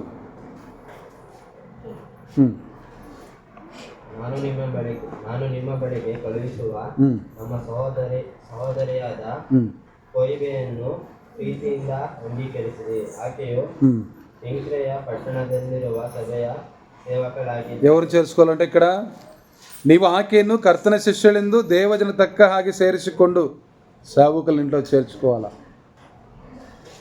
ಕೇಳಿಸ್ಕೊಳ್ರಿ, ಸೇವಕರನ್ನ ಸೇರಿಸ್ಕೊಳ್ಬೇಕು. ಚಿಕ್ಕವರನ್ನ, ಚಿಕ್ಕ ಮಕ್ಕಳನ್ನ, ಪ್ರವಾದಿಗಳನ್ನ, ದೈವ ಸೇವಕರನ್ನ ಮನೆಯಲ್ಲಿ ಸೇರಿಸಿಕೊಂಡು ಇಂಟಿಗೆ ರಮ್ಮನಡು. ಈಗಾಗಲೇ ಹೇಳಿದೆ, ನಿನಗೆ ವಿರುದ್ಧ ಮಾಡಿದವರಿಗೆ ಅಡುಗೆ ಮಾಡೋದು ಹಾಗೆ. ಇಲ್ಲಿ ಸೇವಕರು ಅಡುಗೆ ಎಂಬುದಾಗಿ ಹೇಳಿದಾಗ ನೀವು ತಪ್ಪಾಗಿ ತಿಳ್ಕೊಳ್ತೀರಿ. ಅಡುಗೆ ಬೇಡ ಪ್ರೇರೆ, ಪ್ರಾರ್ಥನೆಗೋಸ್ಕರವಾಗಿ, ಆ ಕುಟುಂಬ ಆಶ್ರಯದಕ್ಕೋಸ್ಕರವಾಗಿ ಒಂದು ದಿನ ಮನೆಯಲ್ಲಿ ಸೇರಿಸಿಕೊಂಡು ನಾನು ತುಂಬ ಸಂತೋಷ ಪಡ್ತೇನೆ. 2007ರಲ್ಲಿ ಅವ ಸೇವಕರು ನಮ್ಮ ಮನೆಗೆ ಬಂದರು. ಮೊಟ್ಟ ಮೊದಲಾಗಿ ನನಗೆ ಸುವಾರ್ತೆ ಹೇಳಿದಂಥವರು. ಅವರ ಮನೆಯಲ್ಲಿ ಸೇರಿಸಿಕೊಂಡಾಗ 3 ದಿನ ಮನೆಯಲ್ಲಿದ್ದರು. ಆ 3 ದಿನ ನಾನು ಹೊರಗಡೆ ಹೋಗಿ ಬರ್ತಾ ಇದ್ದೆ. ಆ 3 ದಿನ ಅವರನ್ನು ಬಿಟ್ಟಂಥ ಆ ನಮ್ಮ ಮನೆಯಲ್ಲಿ ಪ್ರಾರ್ಥನೆ ಮೊಣಕಾಲಿನಿಂದ ಇದ್ದಿದ್ದೆ ನಾನು ಕಂಡೆ ಪ್ರೇರೆ. 3 ದಿನ ಬಂದಾಗ ನಾನು ಯಾವಾಗ ಹೋದರೂ 24 ಗಂಟೆಗಳಲ್ಲಿ ನೋಡಿದ್ದೇನೆ. ರಾತ್ರಿ ಬೆಳಗ್ಗೆ ಯಾವಾಗಲೂ ಮೊಣಕಾಲಲ್ಲಿ ಪ್ರಾರ್ಥನೆ ಮಾಡ್ತಾಯಿದ್ರು. ಆ 3 ದಿನ ಇದ್ದು ಆದರೆ ಒಂದು ಮಾತು ಹೇಳಿದ್ರು, ನಾನು ಸ್ವಲ್ಪ ದಿನಗಳಾದ ಮೇಲೆ ನಾನು ನಿನ್ನ ಜೊತೆಲೇ ಬರ್ತೇನೆ, ನಾನು ಇಲ್ಲೇ ಇದ್ದು ಸೇವೆ ಮಾಡ್ತೇನೆ. ಇನ್ನು ನನಗೆ ಯಾಕಂದ್ರೆ ನಮ್ಮ ಮಾವನವರು ತಮ್ಮನ ಮದುವೆ ಆಯಿತು, ಅಲ್ಲಿರೋಕ್ಕಾಗಲ್ಲ. ಆ ದೇವರ ಕೃಪೆ ಅದು ಆ ಮೇ ತಿಂಗಳಲ್ಲಿ ಬಹುಶಃ ನಮ್ಮ ಮನೆಗೆ ಬಂದರು ಅವರು. ಆದರೆ ಜೂನ್ 4ನೇ ತಾರೀಕು ಅವರು ಈ ಲೋಕವನ್ನು ಬಿಟ್ಟು ಹೋದರು. ಮೇ ತಿಂಗಳಲ್ಲಿ ಮನೆಯಲ್ಲಿ ಬಂದು 3 ದಿನ ಇದ್ದು ಪ್ರಾರ್ಥನೆ ಮಾಡಿದ್ರು.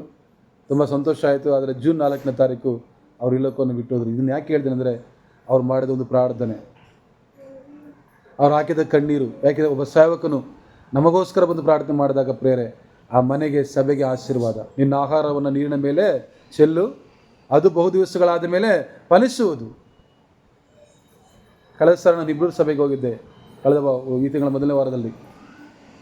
ಸಾಕ್ಷಿ ಹೇಳೋದಕ್ಕೋಸ್ಕರವಾಗಿ ಹೇಳಿದೆ. ಅನೇಕ ವರ್ಷಗಳ ಹಿಂದೆ ವಿದೇಶದಿಂದ ಬಂದಂಥ ಸೈಲೆಸ್ ಪಾಕ್ಷ ಎಂಬುವಂಥವ್ರು ಮಿಡಿಗೇಸಿಯಲ್ಲಿ ಪ್ರಾರ್ಥನೆ ಮಾಡಿದ್ರು.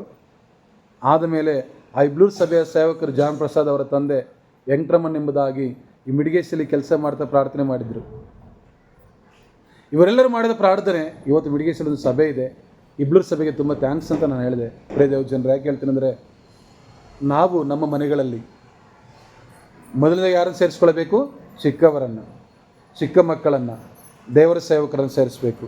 ಬಲಹೀನರು, ಭಕ್ತಿಹೀನರು ಸೇರಿಸ್ಕೊಂಡ್ರೆ, ಎಲ್ಲರನ್ನು ಸೇರಿಸ್ಕೊಳ್ತದ್ದು ಒಬ್ಬರನ್ನ ಯಾರು? ಕರ್ತನಾದ ಯೇಸು ಸ್ವಾಮಿಯನ್ನು, ಸೇವಕರನ್ನು ಸೇರಿಸ್ಕೊಳ್ಬೇಕು. 15:7 ರೋಮಿಯರ ರಾಷ್ಟ್ರಪತ್ರಿಕೆ 15:7 చూడండి. చదవండి మాట 15:7. కాబట్టి క్రీస్తు మిమ్మల్ని చేర్చుకొను ಪ್ರಕಾರము ಯಾಕೆ ನಾವು ಸೇರಿಸ್ಕೊಳ್ಬೇಕು? ಯಾಕೆ ಅವ್ರನ್ನ ನಾವು ಬರಮಾಡಿಕೊಳ್ಳಬೇಕು? ಯಾಕೆ ಅವರೊಟ್ಟಿಗೆ ನಾವು ಕ್ಷಮೆ ಕೇಳಬೇಕು? ಯಾಕೆ ನಾವು ಅವ್ರನ್ನ ಕ್ಷಮಿಸಬೇಕು? ಯಾಕೆ ಅವರೊಟ್ಟಿಗೆ ನಾವು ಒಂದಾಗಬೇಕಂದ್ರೆ చదవక కాబట్టి క్రీస్తు మిమ్మల్ని చేర్చుకున్న ప్రకారము. ಗಮನಿಸಬೇಕು. ಯಾಕೆ ಸೇರಿಸ್ಕೊಳ್ಬೇಕು? ಇಲ್ಲಿ ಓದ್ತಾ ಇದೆ ಬ್ರದರ್. ಯಾಕೆ ಅವ್ರನ್ನ ಸೇರಿಸ್ಕೊಳ್ಬೇಕಂತೆ? ದೇವನಿಗೆ ಯಾಕೆ ನಾವು ಸೇರಿಸ್ಕೊಳ್ಬೇಕಂತೆ? ಹೋದ್ರಿ ಕನ್ನಡ. ಯಾಕೆ ನಾವು ಸೇರಿಸ್ಕೊಳ್ಬೇಕು? ದೇವರ ಮಹಿಮೆಯನ್ನು ಪ್ರಕಾಶಪಡ್ರಿ అని కన్నడలో ఉంది. తెలుగులో దేవునికి మహిమ కలుగునట్లు. ಆಮೆನ್. Praise the Lord. ఎందుకు చేర్చుకోవాలంట? ಹೇಳಿ, ಯಾಕೆ ನಾವು ಸೇರಿಸ್ಕೊಳ್ಬೇಕು? ಈಗ ಸೇರಿಸ್ಕೊಂಡ್ರೆ ಏನು ಲಾಭ? ಸೇರಿಸಿಕೊಂಡಂಥ ವಿಧವೆಗೆ ಆಶೀರ್ವಾದ, ಕೂಲಿನ ಸ್ತ್ರೀಗೆ ಸಂತಾನ ಫಲ. ಅಲ್ಲಿ ನೋಡ್ತಾ ಇದ್ದೀವಿ, ಸೇರಿಸ್ಕೊಂಡ್ರೆ ಯಾರಿಗೆ ಮಹಿಮೆ ಆಗುತ್ತೆ? ನನ್ನ ನಡೆಯಿಂದಾಗಲಿ ನನ್ನ ನುಡಿಯಿಂದಾಗ ನಿನ್ನ ನಾಮ ಒಂದೇ ಮಹಿಮೆ ಹೊಂದಲಿ. ನನ್ನ ನಡೆಯಿಂದಾಗಲಿ ನನ್ನ ನುಡಿಯಿಂದಾಗ ನಿನ್ನ ನಾಮ ಒಂದೇ ಮಹಿಮೆ ಹೊಂದಲಿ. ನನ್ನ ಸರ್ವಾಂಗಗಳು ನಿನ್ನ ಮಾಡಲಿ, ನನ್ನ ಸರ್ವಾಂಗಗಳು ನಿನ್ನ ಸ್ತುತಿ ಮಾಡಲಿ. ಅಪ್ಪ ಅಪ್ಪ ಏಸಪ್ಪ ನೀನೇ ನನ್ನ ಸರ್ವಸ್ವ. ಅಪ್ಪ ಅಪ್ಪ ಏಸಪ್ಪ ನೀನೇ ನನ್ನ ಸರ್ವಸ್ವ. ನಾನು ನಿನ್ನನ್ನು ಬಿಟ್ಟು ಏನು, ನಾನು ನಿನ್ನನ್ನು ಯೇಸು, ನಾನು ನಿನ್ನಲ್ಲಿ, ನಿನ್ನ ವಾಕ್ಯ ನನ್ನಲ್ಲಿ, ನನ್ನ ಪ್ರಾರ್ಥನೆಯಲ್ಲಿ ನನಗೆ ಯೇಸು, ನಾನು ನಿನ್ನಲ್ಲಿ, ನಿಮ್ಮ ವಾಕ್ಯ ನನ್ನಲ್ಲಿ, ನಮ್ಮ ಪ್ರಾರ್ಥನೆಯಲ್ಲಿ ನನಗೆ ಜಯ ಸಿಗಲಿ. ನಾನು ನಿನ್ನಲ್ಲಿ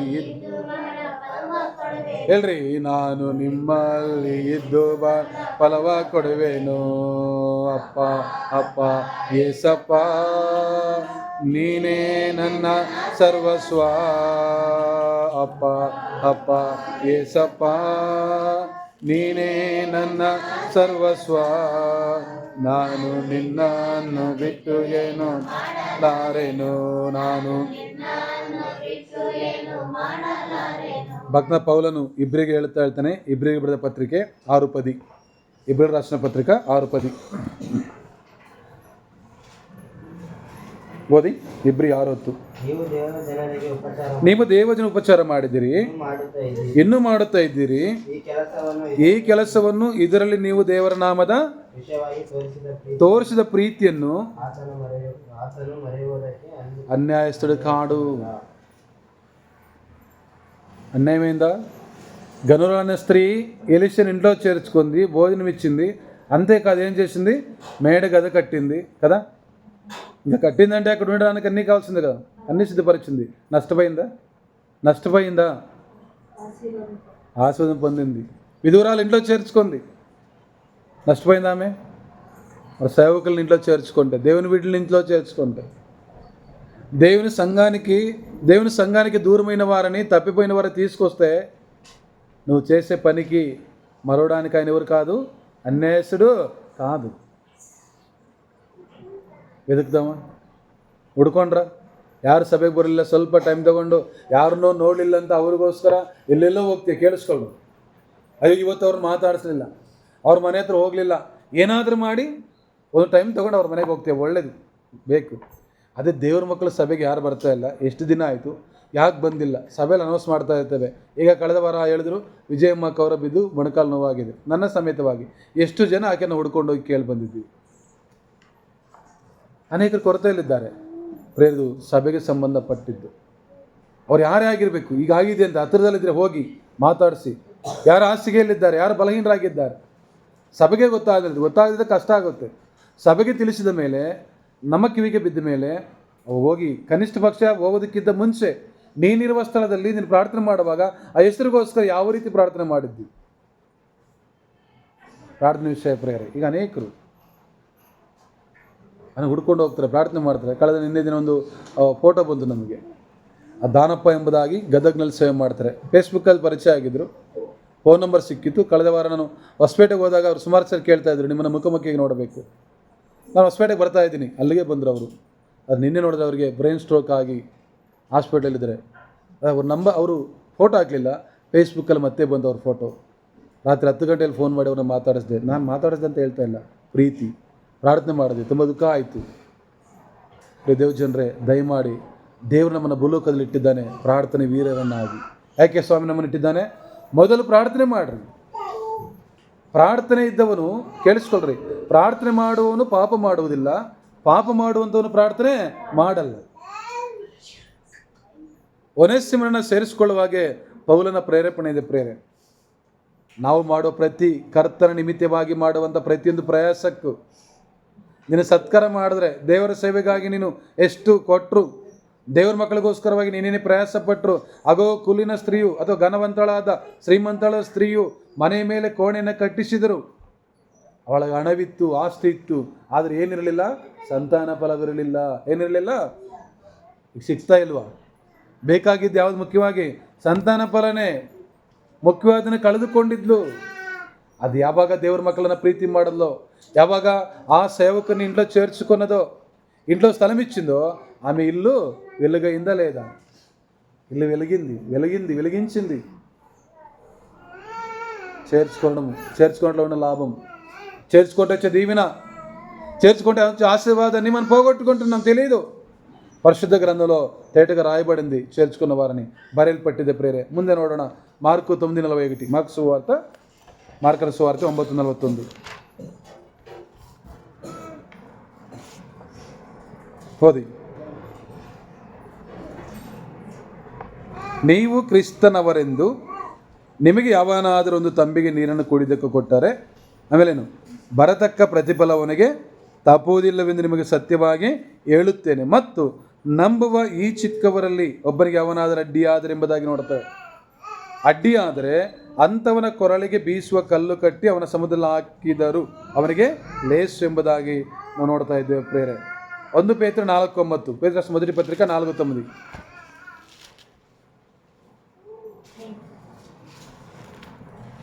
4:9 చూడండి. మొదటి పేతురు. ಗುಣಗುಟ್ಟದೆ ಒಬ್ಬರಿಗೊಬ್ಬರು ಅತಿಥಿ ಸತ್ಕಾರ ಮಾಡಿರಿ. ನೀವೆಲ್ಲರೂ ದೇವರ ವಿವಿಧ ಕೃಪೆಯ ವಿಷಯದಲ್ಲಿ ಒಳ್ಳೆ ಮನೆ ಮಾರ್ಸೆ ಏನಾಗಿರ್ಬೇಕಂತೆ? ಗುಣಗುಟ್ಟದೆ ಒಬ್ಬರಿಗೊಬ್ಬರು ಏನು ಮಾಡಬೇಕಂತೆ? ಗುಣಗುಟ್ಟದೆ ಒಬ್ಬರಿಗೊಬ್ಬರು ಅತಿ ಸತ್ಕಾರ ಮಾಡಿರಿ. ಆಮೇಲೆ ನೀವೆಲ್ಲರೂ ದೇವರ ವಿವಿಧ ಕೃಪೆಯ ವಿಷಯದಲ್ಲಿ ಒಳ್ಳೆಯ ಮನೆಯವತ್ತರಾಗಿದ್ದು ಪ್ರತಿಯೊಬ್ಬನು ತಾನು ಹೊಂದಿದ ಕೃಪಾವರವನ್ನು ಎಲ್ಲರ ಸೇವೆಯಲ್ಲಿ ಉಪಯೋಗಿಸಲಿ. ಏನಾಗಿರಬೇಕು? ನಾವಿಲ್ಲಿ ಗುಣಗುಟ್ಟದೆ ಅತಿಥಿ ಸತ್ಕಾರ ಮಾಡಬೇಕು. ಅನೇಕ ಸರ್ ನಮಗೆ ಬೇಜಾರು, ಊಟ ಆದಮೇಲೆ ಈ ಪ್ಲೇಟಲ್ಲಿ ನಾವೇ ತೊಳಿಬೇಕು ಅಲ್ವ, ನಾನೇ ಬಡಿಸ್ಬೇಕು, ಪ್ರತಿ ವಾರ ನಾನೇ ತೊಳಿಬೇಕಾ? ಇಲ್ಲ, ರೆಡಿಯಾಗಿರಬೇಕು. ಕೆಲವು ಕಡೆ ಕಾಯ್ತಾ ಇರ್ತಾರೆ ಯಾವುದಕ್ಕೋಸ್ಕರವಾಗಿ. ಮನುಷ್ಯರು ಬಿಟ್ಟು ತಿಂದಂಥ ಎಂಜಲಲ್ಲಿ ಹೊತ್ಕೊಂಡ್ರೆ ನನಗೆ ಆರೋಗ್ಯ ಸಿಗುತ್ತಂತ ಲೈನಲ್ಲಿ ಕಾಯ್ತಾರೆ, ಮೇಲೆ ಬಿದ್ದು ಸಾಯ್ತಾರೆ. ದೇವ್ರ ಸಭೆಯಲ್ಲಿ, ದೇವ್ರ ಮನೆಯಲ್ಲಿ ಪ್ರೇ ದೇವ ಜನರೇ ಗಮನಿಸ್ರಿ. ಗುಣಗುಟ್ಟದೆ ಏನು ಮಾಡಬೇಕಂತೆ? ಗುಣಗುಟ್ಟದೆ ಓದು. ಒಬ್ಬರಿಗೊಬ್ಬರು ಏನು ಮಾಡಬೇಕು? ಅತಿಥಿ ಸತ್ಕಾರ ಮಾಡ್ರಿ. ತಾವು ಮಾಡುವಂಥವ್ರಾಗಿರಬೇಕು ಪ್ರೇರೆ. 2 ಕೊರಿಂಥಿ 7:7ನೇ ಅಧ್ಯಾಯ, ಕೊರಿಂಥೀಯರ 2వ పత్రిక 7:2-3 వచనాలు. ఆమేన్. ఎక్కడ చేర్చుకోవాలంటే కూడా ఎక్కడ చేర్చుకోవాలా? ఉందా? మమ్మను మీ హృదయంలో చేర్చుకోవడానికి పౌలు అడుగుతున్నాడు సంఘస్థుల్ని, ప్రియులారా, దేవుని సేవ చేసేవారని. ಸಭೀಕರಣ ಎಷ್ಟೋ ಜನರಿಗೆ ಕಳೆದ ವಾರ ನೋಡ್ತಿದ್ದೆ, ಒಬ್ಬರು ಹೇಳ್ತಾ ಇದ್ರಿಗೆ, ಒಳ್ಳೆ ದೈವ ಸೇವಕರು, ನಾನು ಪ್ರಾರ್ಥನೆ ಮಾಡೋದಕ್ಕೋಸ್ಕರ ಮಣಕಲ್ ಹಾಕಿ ಒಂದು ವೇಳೆ ನನ್ನ ಸಂಬಂಧಿಕರನ್ನ ಜ್ಞಾಪಕ ಮಾಡಿಕೊಂಡ್ರೆ ಎಲ್ಲ ಹೆಸರು ಪ್ರಾರ್ಥನೆ ಮಾಡಿದ್ರೆ 1 ಗಂಟೆ ಆದರೆ ಬೇಕು. ಆಮೇಲೆ ಹೇಳಿದ್ರು, ನನ್ನ ಜೊತೆ ಸೇವಕರನ್ನು ನನ್ನ ಮುಂದಿರುವಂಥ ನಿಮ್ಮೆಲ್ಲರನ್ನ ಜ್ಞಾಪಕ ಮಾಡಿಕೊಳ್ಳಬೇಕಾದ್ರೆ ಒಂದು ದಿನ ಆದರೂ ಬೇಕು. ಸಂಬಂಧಿಕರನ್ನ ಜ್ಞಾಪಕ ಮಾಡಿಕೊಳ್ಳೋ ಎಷ್ಟು ಬೇಕು? 1 ಗಂಟೆ ಸಾಕು. ಆ ದೇವ್ರ ಮಕ್ಕಳನ್ನ ಜ್ಞಾಪಕ ಮಾಡಿಕೊಂಡು ಪ್ರಾರ್ಥನೆ ಮಾಡಬೇಕಂದ್ರೆ ఒక రోజైనా ಸಾಕು. ಅಂతమంది నీ ಹೃದಯದಲ್ಲಿ ఉన్నారా? ಸಭೆಗೆ ಬರ್ತಾರೆ, ಅನೇಕ ಸಭೆಗಳಿಗೆ ಹೋಗ್ತಾರೆ, ಒಬ್ಬರೊಬ್ಬರು ಪರಿಚಯ ಮಾಡ್ಕೊಳ್ಳಲ್ಲ. ಏನು ಮಾಡ್ತಾರಂತೆ? ಚೇರ್ ಮೇಲೆ ಕೂತ್ಕೊಳ್ತಾರೆ, ಚೇರ್ ಬಿಸಿ ಮಾಡಿ ಹೋಗ್ತಾರೆ, ಪಕ್ಕದವ್ರನ್ನೇ ಮಾತಾಡ್ಸಲ್ಲ. ಏನು ಮಾಡ್ತಾರೆ? ಚೇರ್ ಮೇಲೆ ಕೂತ್ಕೊಂಡು ಚೇರ್ ಬಿಸಿ ಮಾಡಿ ಹೋಗ್ತಾರೆ, ನೆಲ ಬಿಸಿ ಮಾಡಿ ಹೋಗ್ತಾರೆ. ಅದು ಪಕ್ಕದಲ್ಲಿ ಕೂತ್ಕೊಂಡಿರೋ ಸತೀಶ್ ಯಾರು ಮಾತಾಡ್ಸಲ್ಲ? ನಾಗರಾಜನನ್ನು ಕೇಳಲ್ಲ, ನಾಗರಾಜನ ಸತೀಶ್ನ ಕೇಳಲ್ಲ. ಚೆನ್ನಾಗಿದ್ದೀರಾ? ಹೋದ ವಾರ ನಿನ್ನ ಕಾಣಿಸ್ಲಿಲ್ಲ, ಕೇಳ್ತೀವ ನಾವು. ಯಾಕೆ ಒಂದು ಸ್ವಲ್ಪ ಮುಖ ಸಪ್ಪಗಿದೆ, ಏನಾಯಿತು ಕೇಳ್ತೀವ ನಾವು. ಪಕ್ಕದಲ್ಲಿ ಅವರು ಅಂತಿದ್ರು ಕೇಳಲ್ಲ. ಯಾಕೆ ಮುಳುಗುಡ್ತಿದೆ ಅನ್ನೋದು ಚೆನ್ನಾಗಿಲ್ವಾ? ಯಾಕೋ ನಿನ್ನ ಮುಖದಲ್ಲಿ ಕಳೆ ಕಾಣಲಿಲ್ಲ, ಹಣ ಸ್ವಲ್ಪ ಅನಾರೋಗ್ಯ ಸ್ಥಿತಿ ಇದೆ, ಆಯಿತು ಧೈರ್ಯವಾಗಿರು, ನಾನು ನಿನಗೋಸ್ಕರ ಪ್ರಾರ್ಥನೆ ಮಾಡ್ತೀನಿ, ಹೇಳ್ತೀವ ನಾವು? ಹೇಳ್ತೀವ? ಜಾನಣ್ಣ ಹೇಳಿದ್ರು ಒಬ್ಬಳು ಮುನ್ನ ಚೆನ್ನಾಗಿಲ್ಲ ಅಂತ ಮಾಡ್ತಾರೆ ಬಿಡು. ಯಾರು ಪ್ರಾರ್ಥನೆ ಮಾಡ್ತಾರೆ? ಜಾನಣ್ಣ ಹೇಳಿದ್ರು. ಮತ್ತಿನ್ನೇನು ಸಭೆಯಲ್ಲಿ ಶುಕ್ರವಾರ ಅವರು ಸೇರ್ತಾರಲ್ಲ, ಆ ಹೆಣ್ಮಕ್ಳು ಮಾಡ್ಕೊಳ್ತಾರೆ. ಇವ್ರು ಹೆಣ್ಮಕ್ಳಲ್ಲ. ಯಾರಲ್ಲ? ಹಾಂ ದೇವ್ ಜನರೇ, ಪ್ರಾರ್ಥನೆ ಯಾಕೆ? ಅದಕ್ಕೆ ಪ್ರಾರ್ಥನೆ ಮಾಡೋದಕ್ಕೋಸ್ಕರ. ಪ್ರಾರ್ಥನೆ ಕೂಟನೇ ಬೇರೆ, ಬೈಬಲ್ ಸ್ಟಡಿ ಬೋಧನೆ ಕೂಟನೇ ಬೇರೆ. ಇದು ಆರಾಧನೆ ದಿನ, ದೇವ್ರನ್ನ ಘನಪಡಿಸುವಂಥದ್ದು ಹೆಚ್ಚಿನದಾಗಿ. ಅದಕ್ಕೆ ನಾವು ಪ್ರಾಧಾನ್ಯತೆ ಕೊಡಬೇಕು. ಎಲ್ಲ ಸಹೋದರ ಸ್ತೋತ್ರ ಮಾಡಬೇಕು, ಅದನ್ನು ಮಾಡ್ತಾ ಇಲ್ಲ. ದೇವ್ ಜನರೇ, ಎಷ್ಟೊಂದು ಒಳ್ಳೆ ಮಾತುಗಳನ್ನು ನಮ್ಮ ಮುಂದೆ ದೇವರಿಟ್ಟಿದ್ದಾನೆ. ಅಲ್ಲಿ ಗಮನಿಸಿ ಮತ್ತೆ ಹಿಂದಕ್ಕೆ ಬರೋಣ. ಫಿಲೋಮನ್ ಪತ್ರಿಕೆ. ಯಾರಾಗಿದ್ದಾನಂತೆ ಫಿಲೋಮನ್ ಬಗ್ಗೆ ಪೌಲ ಹೇಳ್ತಾನೆ. 11ನೇ ವಾಕ್ಯ ನೋಡಿ. ಅವನು ಮೊದಲು ನಿನಗೆ ಏನಾಗಿದ್ದನು? ಅಪ್ರಯೋಜಕನಾಗಿದ್ದನು. ಈಗ ನಿನಗೂ ನನಗೇನಾಗಿದ್ದಾನೆ?